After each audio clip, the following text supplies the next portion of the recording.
Grazie, Presidente. So, the EU solution to the war in Ukraine is more war. Pile in the weapons, splurge on militarism, threaten to engage in all-out economic and financial war against Russia. So the same things you were doing already and expecting a different result. The true definition of madness.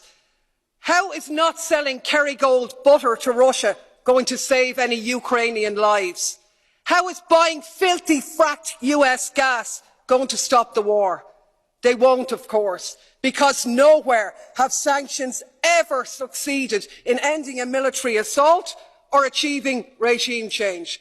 But what they have done is unleash economic devastation, this time round which will be paid for by the people of Russia, including those out protesting against the war, and increasingly being paid for by the citizens of Europe, facing massive energy price hikes, inflation and a catastrophic decline in their living standards. Talk about shooting ourselves in the foot. And of course this moral outrage at Russia's illegal war, which has sparked this lunacy, is in sharp contrast to the lack of any such scruples in terms of the illegal US wars in Iraq or Afghanistan, which we not only didn't condemn, but we actually joined in and continue to do business with them all the way. No such scruples about Saudi Arabia's genocide in Yemen.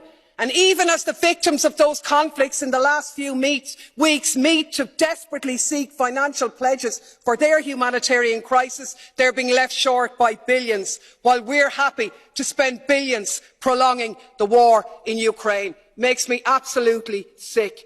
7 weeks ago, Germany's Chancellor Schulz correctly said, peace in Europe cannot be won against Russia.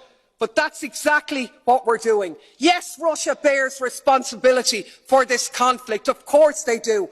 But we cannot ignore the role of NATO. And the EU, instead of promoting peace and acting in the interests of the people of Europe, the Ukrainians, the EU citizens, and yes, the Russian citizens too, has become a tool of NATO and the military-industrial complex. What is needed is an end to the conflict, an end to militarism, a ceasefire and a negotiated settlement. We should restore our role as a diplomatic one of promoting peace. Anything else makes us complicit.